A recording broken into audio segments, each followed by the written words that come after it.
कशी अस्तित्वात आली आणि त्याच्यानंतर काय काय घडत गेलं ते मी एक्सप्लेन केलं होतं. यावेळेला मी तुम्हाला 4 आपल्या मनात एक प्रश्न असतात.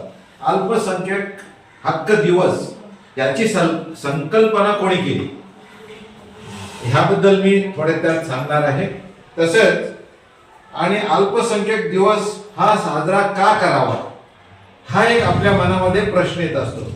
तिसरा प्रश्न असतो की आपल्या देशात अल्पसंख्याक कोण आहेत. आपण हे साजरा करतो पण हे कशासाठी, कोण आहेत ते अल्पसंख्याक. आणि चौथा आपल्या मनात एक प्रश्न येतो, आपल्या देशात स्वातंत्र्य मिळाल्यापासून वेगवेगळ्या सरकारांनी अल्पसंख्याकसाठी काय केलं. हे 4 विषय मी आज थोडक्यात सांगणार आहे, जास्त वेळ घेणार नाही. तर अल्पसंख्याक दिवस हा संयुक्त राष्ट्राने युनायटेड नेशन यांनी ह्या दिवसाची घोषणा केली.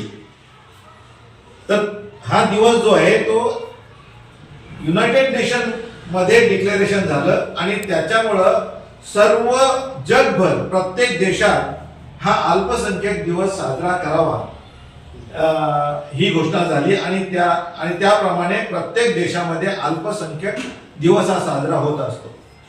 तर अल्पसंख्याक दिवस साजरा करण्याकरता याची गरज काय, तर त्यावेळेस युनायटेड नेशनच्या लक्षात आलं अल्पसंख्याकवरती अत्याचार होत आहेत आणि ते कुठेतरी आपल्याला त्याला थांबवायला पाहिजे. सगळ्यांना समान हक्क मिळाला पाहिजे. फक्त आपल्या देशातच नाही तर पूर्ण जगभर अल्पसंख्याकवरती अत्याचार होत होते, त्यांना समान अधिकार मिळत नव्हता. त्याच्यामुळे ही वेळ आली की युनायटेड नेशनला एक क्लॉज पारित करण्यात आला आणि ती घोषणा करण्यात आली की अल्पसंख्याक दिवस 18 डिसेंबरला साजरा करण्यात यावा आणि जनजागृती करण्यात यावी, जेणेकरून सगळ्या लोकांपर्यंत मेसेज जाईल. जसं आज आपण आपल्या ग्रामपंचायत मध्ये करतो आणि गेल्या 3-4 वर्षापासून ग्रामपंचायत ही जनजागृती करत आहे. त्याच्यामुळे मी त्यांचा आभारी आहे आणि एक चांगला संदेश घेऊन जातोय का अल्पसंख्याकला तुम्ही समानतेचा अधिकार देता आणि सगळ्यांना जमा करून त्यांना रेस्पेक्ट देता, ही एक चांगली गोष्ट आहे, एक चांगला संदेश जातो. तर आता आपल्याला कळलं का अल्पसंख्याक दिवस का साजरा करायचा, घोषणा का केली. कारण सगळ्यांना समानतेचा हक्क मिळाला पाहिजे, कोणावरती अत्याचार होऊ नये म्हणून. आणि हे फक्त भारतातच नव्हे, पूर्ण जगभर हे प्रॉब्लेम होती. त्याच्यामुळे हे युनायटेड नेशनला ही घोषणा करायला लागली. हा दिवस अल्पसंख्याक हे दिवस आता आपण साजरा करतो.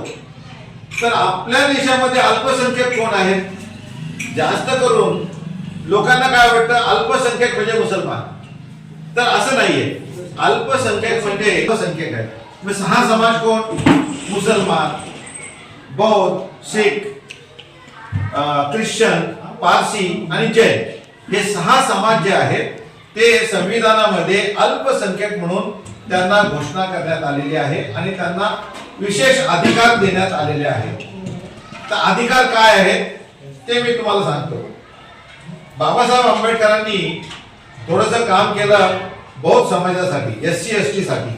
तर त्यांचा आज लेवल त्यांची बघा, आज बौद्ध समाजाची लेवल जी आहे ती उंचावलेली आहे. आज मुसलमान समाज कंपॅरेटिव्हली फार लोअर पातळीला गेलेला आहे. I am sorry to say that, पण हे सत्य परिस्थिती आहे. आज मागासल्यापेक्षा मागास समाज कोण असेल तर मुसलमान आहे. त्यांच्यामध्ये एज्युकेशनचा प्रॉब्लेम आहे, राहणीमान कमी आहे, त्यांना आरोग्य व्यवस्थित मिळत नाही, शिक्षण ते घेत नाही आणि त्याच्यामुळं या समाजामध्ये कुठेतरी एक क्रांती व्हायला हवी आणि त्याच्यासाठी आपल्याला संविधान नक्कीच जपायला पाहिजे. आता संविधानामध्ये या समाजांसाठी अल्पसंख्याकसाठी काय काय महत्वाचे मुद्दे दिलेले आहेत ते मी तुम्हाला सांगतो. कलम 14 कायद्यापुढे सर्व नागरिक समान, हे संविधानामध्ये सांगितलेलं आहे. कलम 14 मध्ये. कलम 15(1) मध्ये धर्म, जात, लिंग, भाषा, जन्मस्थान यावरून भेदभाव निषिद्ध केलेला आहे. कोणाचाही भेदभाव करू नये असं संविधानामध्ये सांगितलेलं आहे 15(1) मध्ये. कलम 16 मध्ये समान संधीचा अधिकार, तो अल्पसंख्याक आहे म्हणून त्याचे अधिकार त्यांना द्यायचे नाही असं करू नये.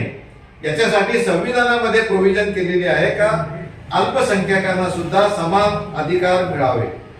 कलम 21 मध्ये जीवन व व्यक्तिगत स्वातंत्र्य, अल्पसंख्याक असला तरी तुमचा तुम्ही धर्म पाळू शकता, त्याचा तुम्ही प्रचार करू शकता, हे संविधानामध्ये आपल्याला सांगितलेलं आहे आणि त्याचं स्वातंत्र्य आपल्याला 30 मध्ये कलम मध्ये हे सांगितलेलं आहे तुमची भाषा उर्दू आहे ती म्हणजे अल्पसंख्याक मध्ये येते, पण ती तुम्ही बोलू शकता, ती तुम्ही शिकू शकता.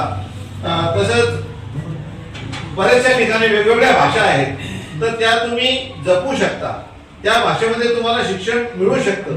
हे संविधानामध्ये तुम्हाला त्याचा अधिकार दिलेला आहे. कलम 30 मध्ये अल्पसंख्याकांना शैक्षणिक संस्था स्थापन करण्याचा अधिकार दिलेला आहे. मायनॉरिटी स्कूल्स स्थापन करण्याचा अधिकार संविधानाने दिलेला आहे. तसेच कलम 350A भाषा, तुम्हाला तुमच्या भाषेमध्ये शिक्षण घेण्याचा अधिकार संविधानामध्ये दिलेला आहे. तसेच कलम 350B अल्पसंख्याकसाठी विशेष अधिकारी, आपले जे राष्ट्रपती आहेत ते सुद्धा विशेष अधिकारी नेमू शकतात असं संविधानामध्ये आपल्याला सांगितलेलं आहे. तर या सगळ्या गोष्टी ज्या आहेत आपल्याला संविधानामध्ये आपल्याला दिलेल्या आहेत आणि ह्या सगळ्या गोष्टींमध्ये अजून सुद्धा काहीतरी आपल्याला पुढे करायला पाहिजे जेणेकरून ह्या अल्पसंख्याकचा लेवल उंचावेल. त्याच्यासाठी आपल्या देशामध्ये पंतप्रधान 15 कलमी कार्यक्रम सुरू केलेला आहे. तर बऱ्याचशा लोकांना हे 15 कलमी कार्यक्रम काय आहेत याची माहिती नाहीये, पण हे पंतप्रधानांनी स्वतः पुढाकार घेऊन हे 15